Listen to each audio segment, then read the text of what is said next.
Sekolah kehidupan itu berarti apa? Saya harus setiap hari ambil keputusan untuk segera enroll, segera daftar di sekolah kehidupan ini. Setiap hari aktif mengatakan kepada diri saya ini harus belajar. Saya pun belajar setiap hari, nggak pernah stop karena nggak boleh stop.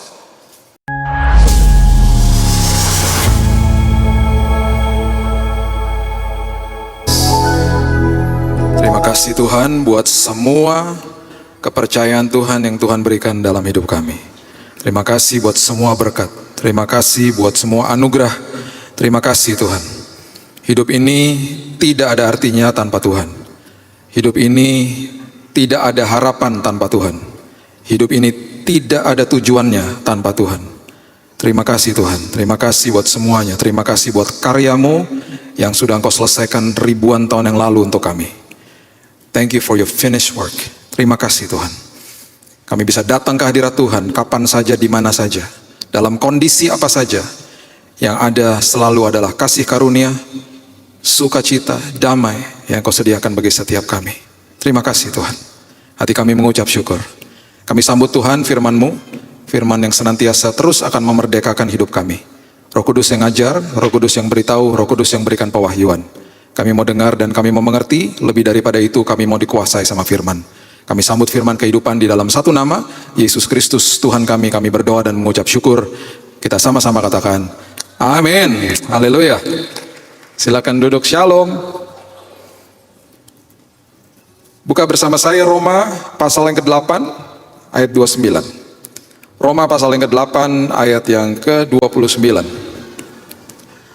Kekristenan selalu bicara soal karakter ilahi, bukan ritual.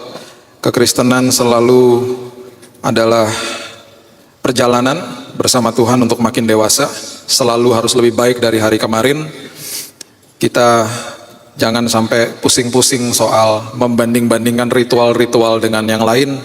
Kita harus fokus sama kedewasaan rohani masing-masing. Roma 8 ayat 29 mengatakan, sebab semua orang yang dipilihnya dari semula, mereka juga ditentukannya dari semula untuk menjadi serupa dengan gambaran anaknya, supaya ia, anaknya itu, menjadi yang sulung di antara banyak saudara.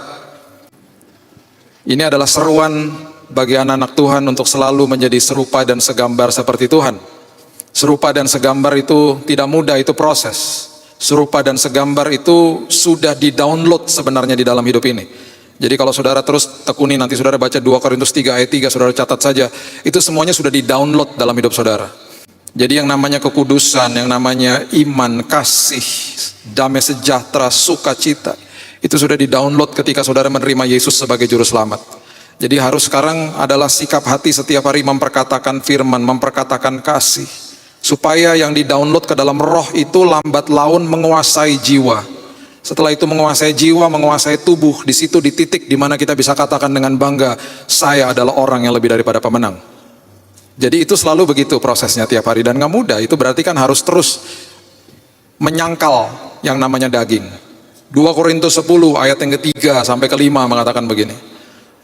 2 Korintus 10 ayat yang ketiga sampai 5. Memang kami masih hidup di dunia, tetapi kami tidak berjuang secara duniawi. Ingat pernyataan ini. Kami tidak berjuang secara duniawi. Saya nggak bisa memperbaiki hidup saya dengan cara duniawi. Tidak akan pernah bisa.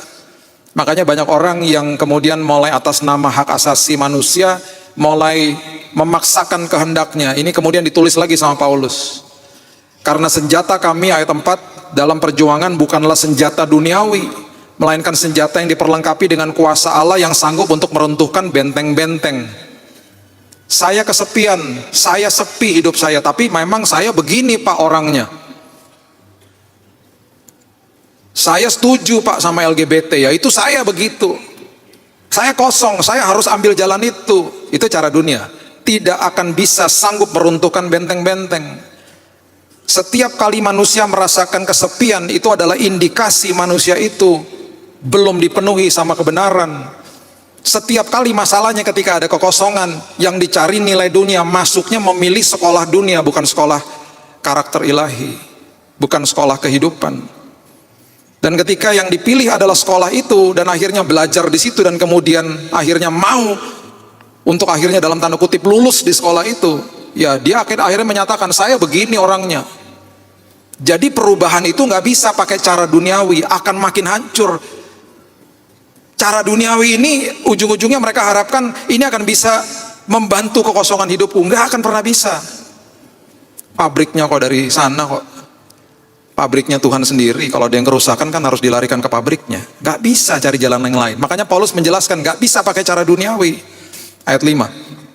Kami mematahkan setiap siasat orang dan merubuhkan setiap kubu yang dibangun oleh keangkuhan manusia untuk menentang pengenalan akan Allah. Kami menawan segala pikiran dan menaklukkannya kepada Kristus. Ini maksudnya apa? Ini maksudnya secara sadar berontak akan pengenalan akan Tuhan. Supaya apa? Supaya saya bisa mengisi kekosongan hidupku. Dan ini yang terjadi di awal tahun 80-an waktu di Amerika terjadi mulai gerakan untuk melegalkan aborsi. Ini kan yang terjadi awalnya, diatasnamakan hak asasi manusia. Harus bisa dong, itu kan hak saya, enak aja, jangan atur-atur saya. Itu mulai berkata-kata kepada negara yang didirikan di atas asas kekristenan. Akhirnya lambat laun masuk ke dalam gereja, jangan atur-atur saya, gitu. Akhirnya ketika itu diloloskan, kelompok LGBT mengatakan, loh kami gimana kalau itu diloloskan, kami juga punya hak asasi. Ini yang firman Tuhan katakan. Ini loh, kalau saya diloloskan jalan ini kan saya, ini kan identitas saya, terima dong saya gitu. Nah, secara gereja sikapnya adalah menghadapi orang-orang seperti begini, ya benci dosanya, jangan benci orangnya. Itu kita sudah tahu. Itu adalah mengasihi cara evangelism dan lain sebagainya, itu khotbah yang terpisah. Tapi ini diambil dari sisi orang-orang yang merasa kehilangan, lonely, kosong. Mereka memaksakan cara dunia untuk mengisi kekosongan hidup. Hancur ujung-ujungnya. Nggak bisa. Semua dari kita diawali dengan latar belakang yang berbeda-beda. Latar belakang itu membentuk akhirnya karakter-karakter kita.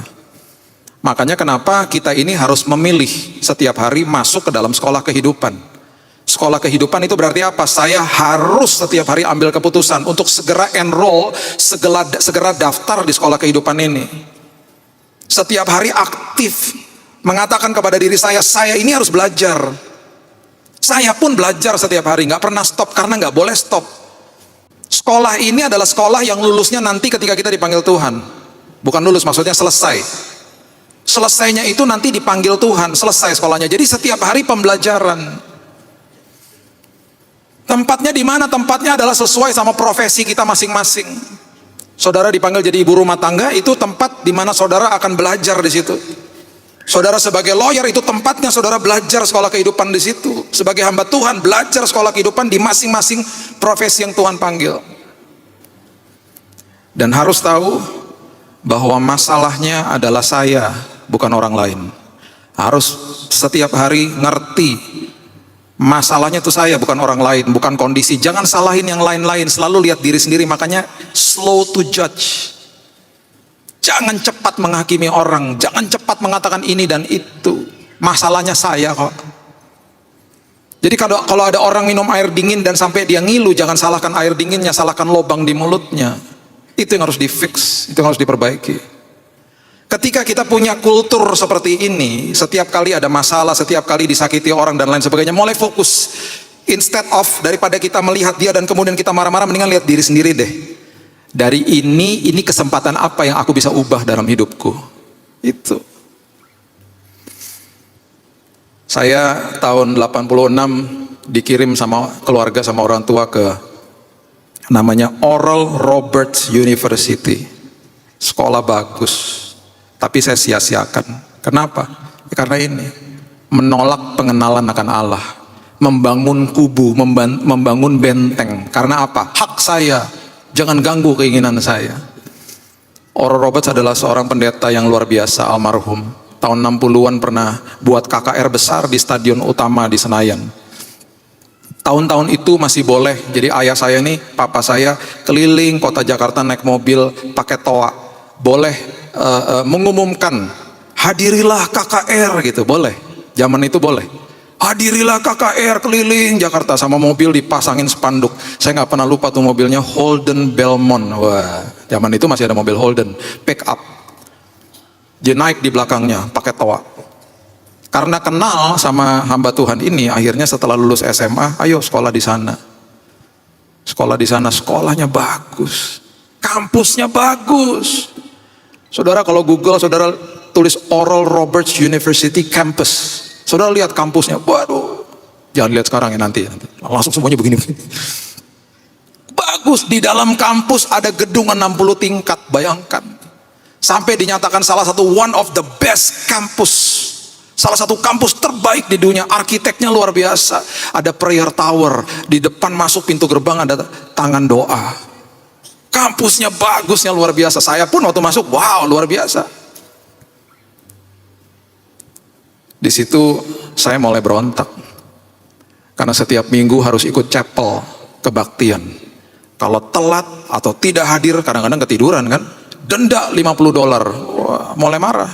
Enak aja denda. Tinggal di asrama, ada curfew, jam 11 harus udah sign in. Telat 1 menit, denda $50. Wah, makin kesel. Kan zamannya pacaran. Harus pulang.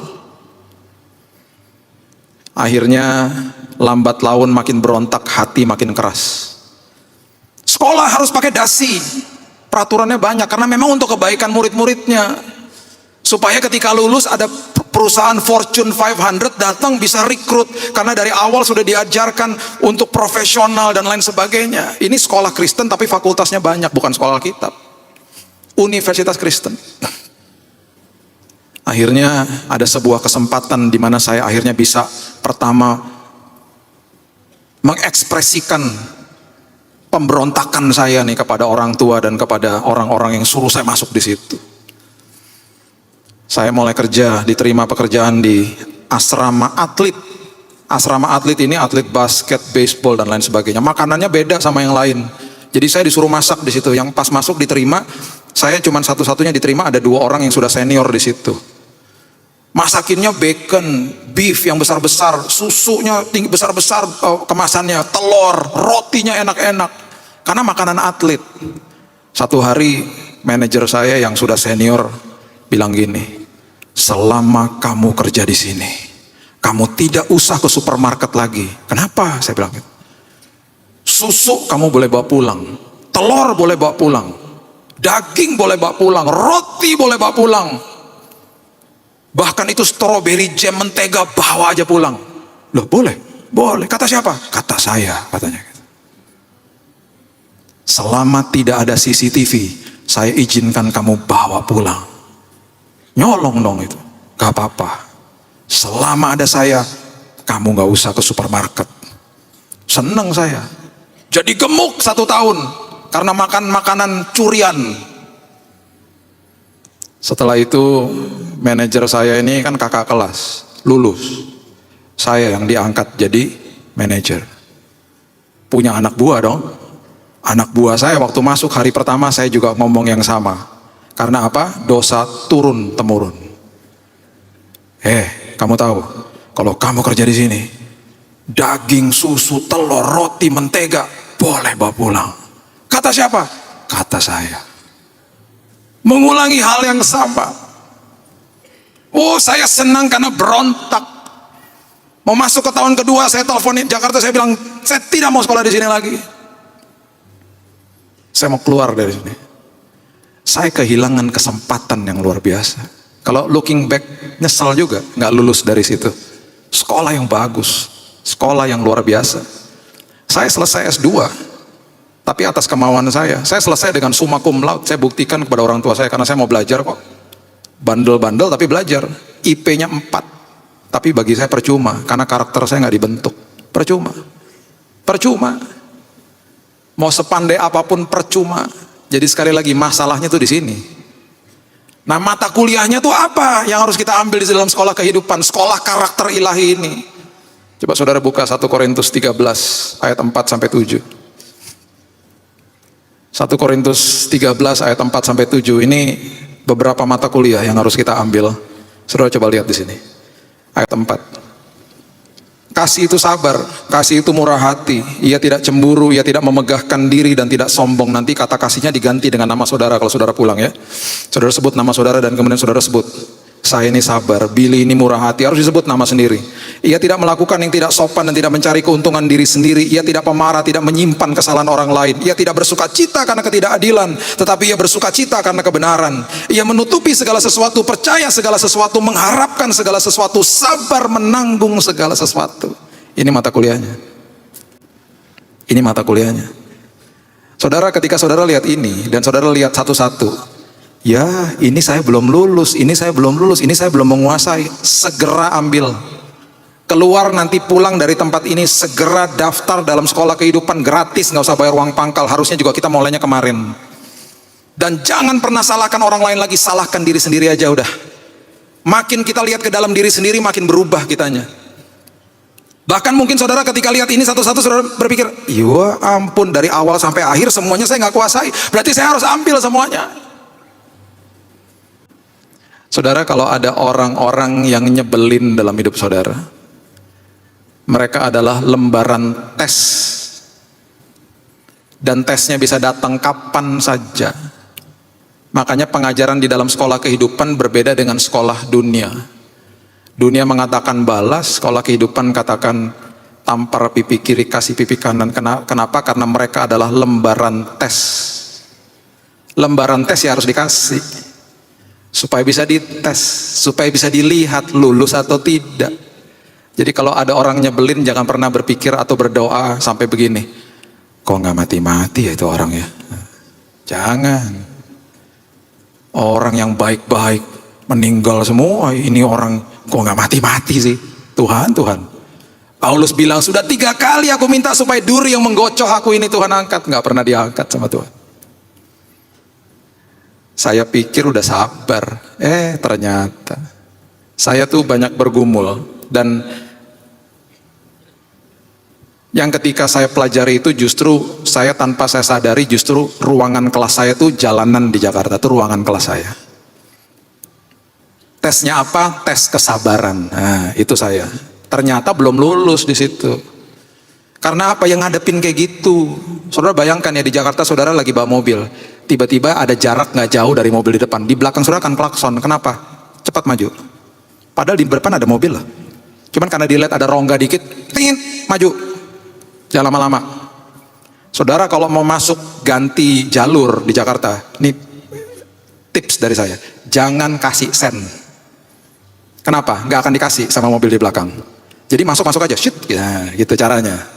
Makin saudara kasih sen, makin dipepet. Jadi lihat kosong, langsung shit, ya, gitu caranya. Sampai teman saya orang bule, dia bilang gini, kamu tuh udah kasih sen loh, masih nggak dikasih. Oh ya begitu, kita nggak boleh kasih sen di situ. Orang lagi jalan di zebra cross, itu kan haknya dia.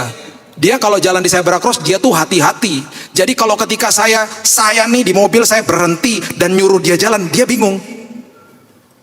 Berhenti di zebra cross, jalan, dia gini, boleh jalan, masih. Padahal tuh haknya dia loh.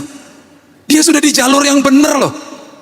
Dia nggak nyebrang sembarangan, ada istilah jaywalking kan, nyebrang. Ini enggak, udah bener di jalurnya. Sampai kadang-kadang saya ngeluarin tangan ke mobil belakang, lagi cepet, stop, ini orang mau nyebrang. Siapa yang mau nyebrang gitu? Boleh silakan. Dia pun bingung, dikasih ada mobil yang stop bagi dia tuh dia bingung. Plus ditambah lagi ada 12 juta motor yang seliweran kemana-mana kayak tawon, mana-mana. Motor yang senantiasa menyalip mobil dari kanan ke kiri. Kalau bagi saya dia menyalip mobil, tapi dia menyalipkan daging saya juga. Kadang-kadang kaget, kadang-kadang juga mau kasih tahu bahwa hati-hati dong. Kamu mencelakakan dirimu sendiri, celakakan orang lain juga. Cuman gitu doang kok, Tin. Dia berhenti, buka helm. Apa lo? Hamba Tuhan daging juga. Apalagi hamba Tuhan orang Manado, daging timur makin panas. Isinya cabai semua orang Manado kan. Istri saya punya password yang luar biasa. Pegang kaki, sayang, udah ya. Itu pasti jemaat. Kalau saya dengar kata jemaat langsung luluh, meleleh saya langsung, timbul belas kasihan langsung. Aduh, iya ya, jemaat. Mungkin tadi pagi dimarahin istrinya ya. Mungkin dia baru dipecat dari kerjaannya ya. Iya udahlah. Besoknya disalib lagi sama motor. Istri saya kembali bilang, ingat, jemaat loh, jemaat. Ya, ya. Besoknya gitu lagi, ingat, jemaat. Sampai-sampai saya bilang, ini semua orang jemaat kurang ajar semua. Gimana coba? Itu mata kuliah yang saya ambil 2 tahun lalu. Yang bisa menyatakan saya lulus siapa? Orang terdekat saya. Saya nanya dong sama istri saya, gimana? How am I doing? Aku gimana? Kamu jauh lebih baik, lebih bagus, lebih bisa kontrol daripada tahun lalu. Gitu ya, bisa ya? Bagus ya? Bagus. Tambah sayang gak? Gitu, jadi orang terdekat. Karena apa? Orang terdekat, orang yang paling kasihan ngeliatin kita. Makanya monitor hatimu. Sebelum monitor sikap, monitor hati dulu. Hati harus dimonitor. Makanya Amsal katakan, jagalah hati dengan segala kewaspadaan. Karena dari situlah timbul dan sumber daripada kehidupan. Monitor hati, sikap beres. Monitor hati, sikap beres. Sekolah tidak akan pernah habis nanti selesainya pas Tuhan panggil. Tesnya datang kapan saja, lembaran tesnya jangan dikomplain sama Tuhan. Karena seringkali lembaran tesnya adalah orang lain. Saudara, saya mau ajak saudara lihat kebenaran ini ya. Lukas 14 ayat 12 sampai 14. Ini adalah perbedaan sama sekolah dunia sama sekolah kehidupan, beda. Coba saudara lihat aja. Ini beberapa contoh aja. Makanya Paulus mengatakan nggak bisa memperbaiki karakter dengan cara duniawi, nggak bisa. Harus pakai cara sekolah kehidupan, nggak bisa pakai cara duniawi. Mau pakai apapun cara dunia pasti gagal. Pasti nggak akan bahagia hidupnya. Coba perhatikan ini, Lukas 14. Ini betul-betul kontradiksi dengan apa yang dunia ajarkan. Dan Yesus berkata juga kepada orang yang mengundang dia, apabila engkau mengadakan perjamuan siang atau perjamuan malam, janganlah engkau mengundang sahabat-sahabatmu atau saudara-saudaramu atau kaum keluargamu atau tetangga-tetanggamu yang kaya, karena mereka akan membalasnya dengan mengundang engkau pula. Dan dengan demikian engkau mendapat balasnya. Tetapi apabila engkau mengadakan perjamuan, undanglah orang-orang miskin, orang-orang cacat, orang-orang lumpuh, dan orang-orang buta. Dan engkau akan berbahagia, karena mereka tidak mempunyai apa-apa untuk membalasnya kepadamu, sebab engkau akan mendapat balasnya pada hari kebangkitan orang-orang benar. Orang yang tidak bisa balas ketika saudara berbuat kebaikan, itu adalah cikal bakal hati saudara akan berbahagia. Berbeda sama ajaran dunia. Sekolah dunia mengajarkan dekat sama orang-orang yang punya pengaruh. Deketin aja, nanti kamu pasti berbahagia, dapat cipratan dan lain sebagainya. Saya nggak melarang saudara belajar sama orang yang hebat, sukses, apapun. Enggak. Cuman Alkitab mengajarkan justru orang-orang yang nggak bisa balas sama hidupmu. Ketika kamu memberikan perhatian kepada mereka, hatimu akan dibuat bahagia. Kita dalam proses perawatan kemarin, dengan dana yang terbatas, saya bilang sama istri saya, kalau sampai ada teman kita yang sedang sakit, transfer aja. Kita dalam posisi yang terbatas.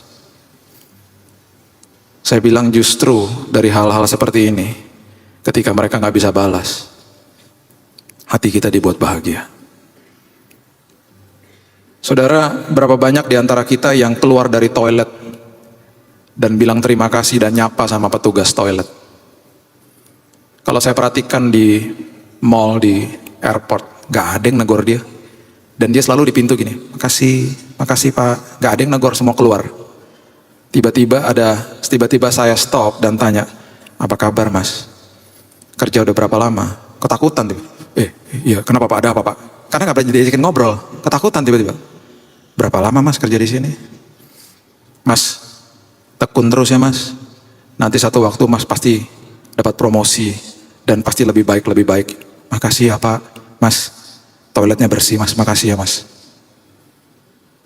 Mungkin udah berbulan-bulan gak ada yang ngasih tahu, gak ada yang kasih pujian sama dia. Mas, makasih ya. Semua sudutnya saya lihat bersih, hebat mas. Makasih ya mas. Gak sampai 1 menit loh ngomong sama orang marginal. Hati saya dibuat bahagia. Dia diberkati. Mbak yang masuk ke rumah, setiap kali kita tanya, setiap orang yang kerja sama saya tanya, tujuan hidupnya mau ngapain, supaya kalau saya bisa bantu, saya bantu. Jangan cuma sekedar kerja, apalagi kalau masih muda. Anak 19 tahun datang ke rumah saya, cari kerjaan.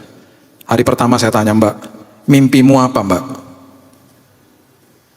Aku tadi malam nggak mimpi Pak. Aduh, cita-citamu nak, aduh. Oh iya ya, cita-cita kok. Iya, cita-cita tuh gini loh Pak. Saya tuh mau selesaikan SMA tapi nggak mampu Pak. Di kampung, jadi saya ke Jakarta Pak. Mau selesaikan SMA. Mau Pak. Gimana caranya? Nanti jam 3 sore panggilin ojek, pergi ambil paket C. Yang penting pagi-pagi rumah udah bersih. Gitu ya Pak? Iya. Potong gaji Pak, nggak usah. Selama saya bisa saya nabur buat Mbak. Lulus. Saya bahagia. Dia bersih-bersih kamar saya, dia lihat buku. Dia baca bukunya. Dia tanya, ini siapa Pak? Begini Pak cara hidup Pak ya. Dia lihat Yesus, bukan karena saya berkhotbah sama dia. Dia lihat Yesus dari sikap hidup setiap hari.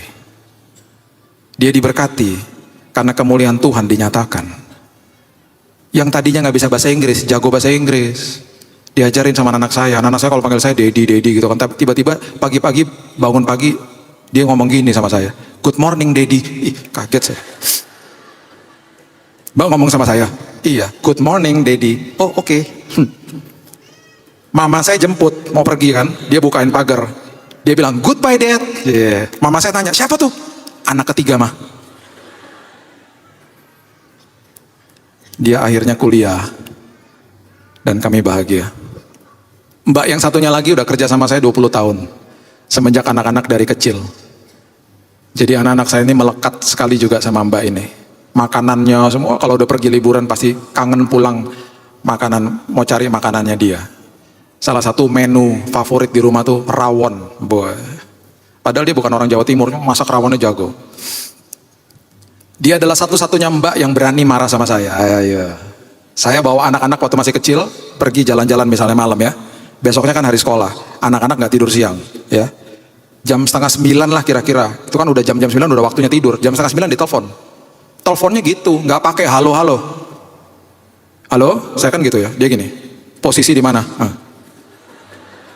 Posisi di mana? Udah dekat rumah Mbak, dia diem. Saya tahu dia lagi kesel. Itu anak-anak dari siang nggak tidur siang. Besok sekolah, malam gini belum pulang, gimana sih? Prak, ditaruh teleponnya.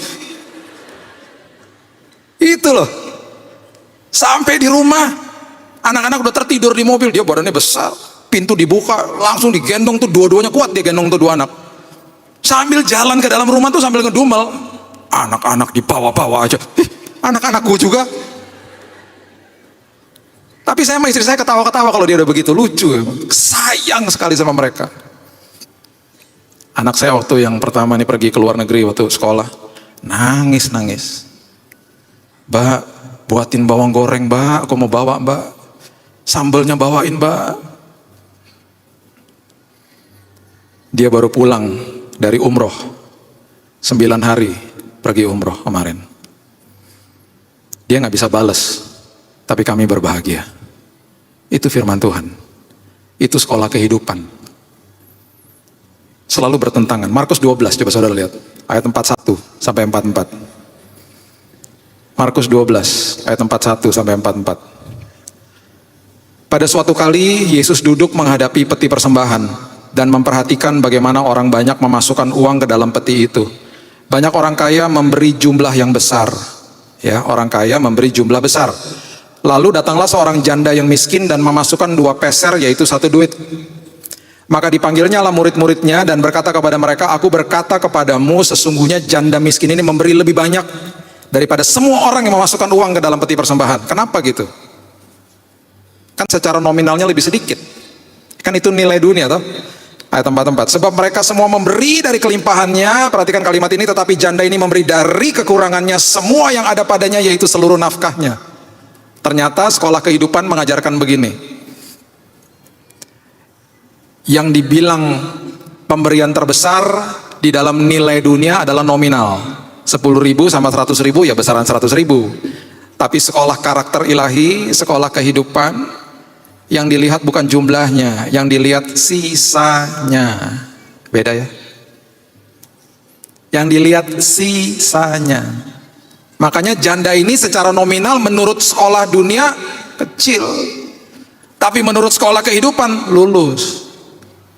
Memberi dari kekurangannya. Saya terus bilang sama istri saya, siapa lagi yang butuh? Yuk kita transfer aja, Tuhan kasih, Tuhan yang ambil, Tuhan kasih, ini titipan semua. Memberi dari kekurangan adalah pemberian yang terbesar. Itu pengajaran sekolah kehidupan. Setiap kali saudara ada di dalam sekolah kehidupan, setiap kali seorang lawyer ada dalam sekolah, orang belum merasakan jasanya karena dia ada di dalam tempat di mana dia sedang belajar. Seringkali tempat itu bagi dia mungkin ngerasa gelap. Seorang dokter belum dirasakan jasanya ketika dia masih sekolah. Banyak di antara kita yang ketika sedang mau Tuhan masukkan dalam sebuah sekolah, kita komplain dan kita bilang mau cepet-cepet. Gak bisa. Di bulan Mei kemarin di dalam kamar rumah sakit saya berdoa, saya bilang, Tuhan kan sudah dinyatakan sembuh. Sampai kapan Tuhan harus dirawat lagi? Tiba-tiba ada suara bilang begini sama saya. Setiap kali sebuah gedung mau dibangun, makin tinggi, makin lama basementnya. Makin tinggi, makin lama fondasinya. Makin tinggi, makin dalam galinya. Nanti waktuku akan datang. Ketika waktuku datang, engkau tidak bisa paksa, engkau tidak bisa stop. Waktuku adalah waktuku, dan waktuku adalah selalu terjadi di dalam saat yang terindah. Selalu gitu. Ada gedung Tamrin 9 namanya. Nanti saudara kalau ke Jakarta, kalau saudara sekarang ke Jakarta, saudara sudah mulai lihat gedungnya sudah kalau nggak salah lantai 50-an dibangunnya. Itu akan menjadi gedung tertinggi di Indonesia, 340 meter, 1.200 feet, tingginya 70 tingkat. Nggak jauh dari Bundaran HI, kalau saudara lagi lewat di situ, saudara lihat ada gedung tinggi, di arah-arah belakangnya Grand Indonesia, itu adalah Tamrin 9. Waktu beberapa saat yang lalu, saya sempat bilang sama istri saya, ini kok nggak naik-naik ya, apa nggak jadi ya? Rupanya lagi bangun basement di bawah. Fondasinya harus lama dibangun, harus digali. Dan seringkali ketika digali, berantakan kemana-mana. Truk keluar masuk bawa tanah dan lain sebagainya, dan gak kelihatan.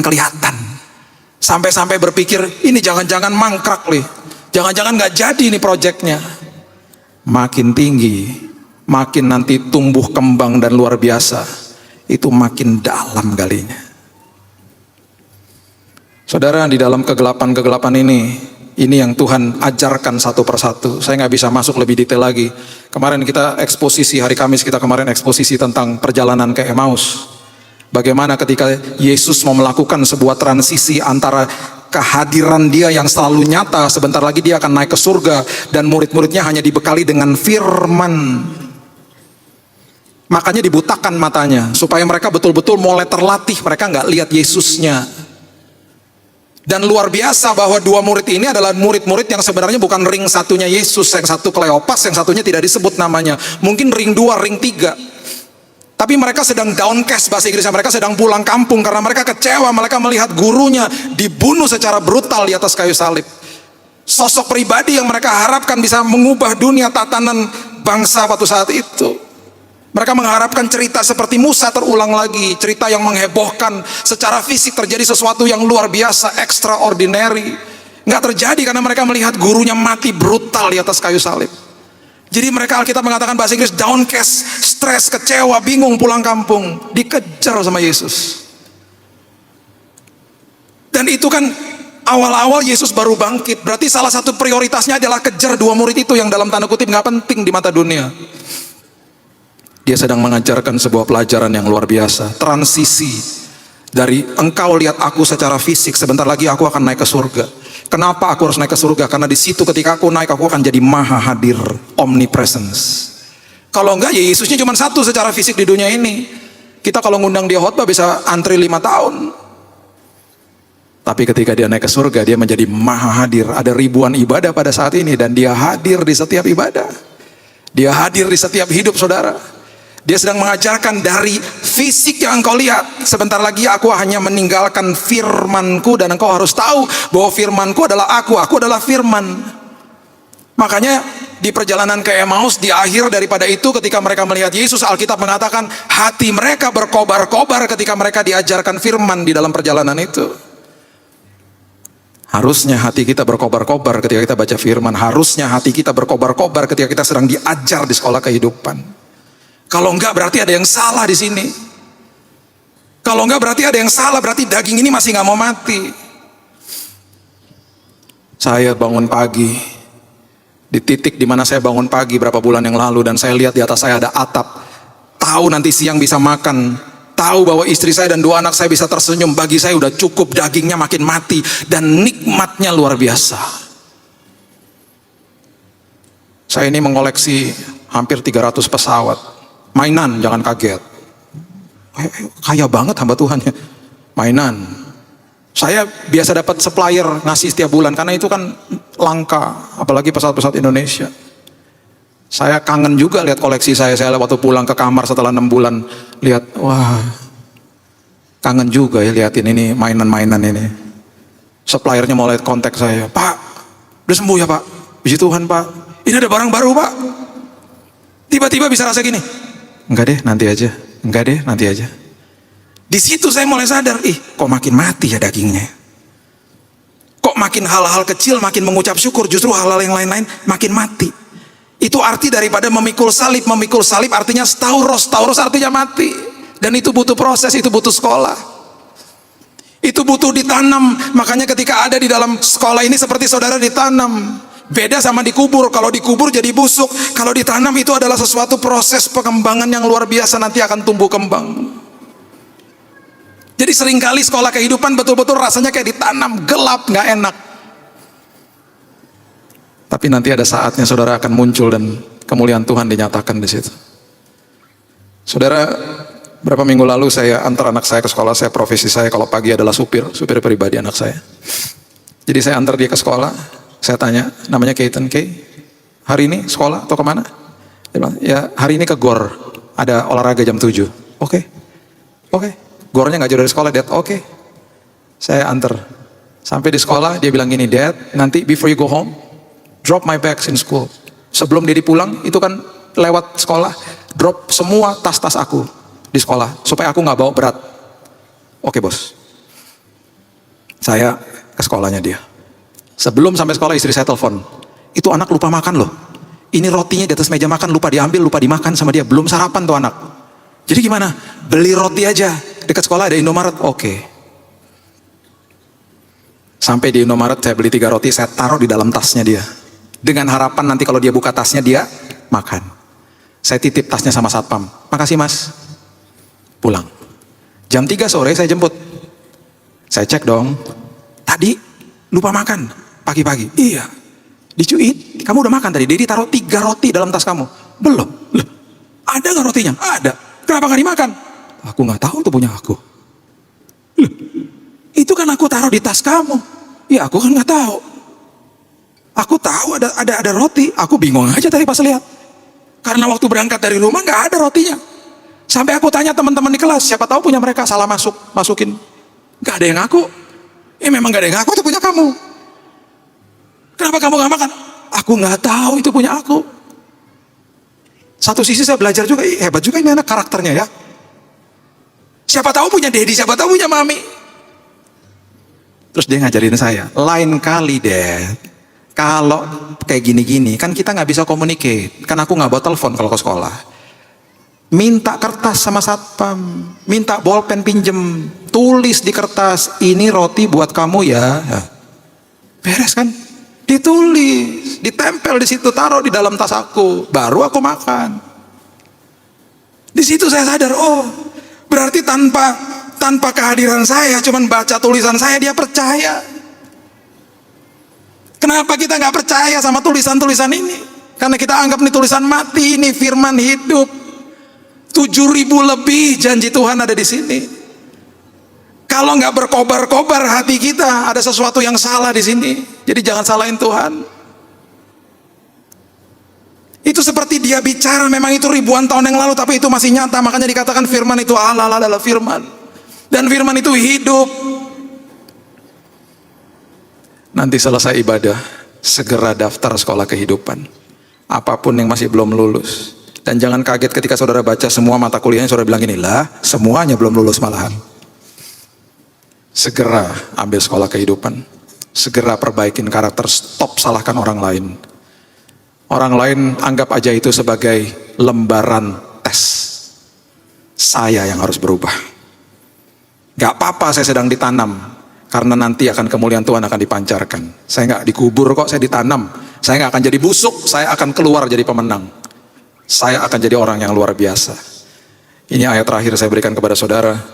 Baca bersama-sama saya di 1 Samuel 24. Sampai ayat yang keempat mengatakan begini. Ketika Saul pulang sesudah memburu orang Filistin itu, diberitahukannya kepadanya, demikian ketahuilah Daud ada di padang gurun En-Gedi. Ini papa mertua nyari anak mantu. Daud dikejar-kejar. Kalau saudara ke padang gurun En-Gedi pada saat ini, itu guanya banyak. Banyak guanya, masih ada kok. Masih banyak guanya di situ. Ayat yang berikutnya. Kemudian Saul mengambil 3.000 orang terpilih dari seluruh orang Israel, lalu pergi mencari Daud dan orang-orangnya di gunung batu kambing hutan. Kenapa? Karena Daud cakap dalam berperang. Sampai butuh 3.000 orang untuk mencari dan ujung-ujungnya membunuh. Ia sampai ke kandang-kandang domba di tepi jalan. Di sana ada gua dan Saul masuk ke dalamnya untuk membuang hajat. Tetapi Daud dan orang-orangnya duduk di bagian belakang gua itu. Lalu berkatalah orang-orangnya kepada Daud, telah tiba hari yang dikatakan Tuhan kepadamu. Sesungguhnya aku menyerahkan musuhmu ke dalam tanganmu. Maka perbuatlah kepadanya apa yang kau pandang baik. Maka Daud bangun lalu memotong puncak jubah Saul dengan diam-diam. Saul masuk ke dalam gua. Kok bisa masuk ke dalam gua itu? Dari sekian banyak gua mau buang hajat sendirian. Masuk dari terang ke dalam gelap, matanya nggak terbiasa, nggak bisa lihat apa-apa. Sementara Daud, orang yang sudah dikejar dengan orang-orangnya, berdiam di situ sudah biasa nih di dalam kegelapan.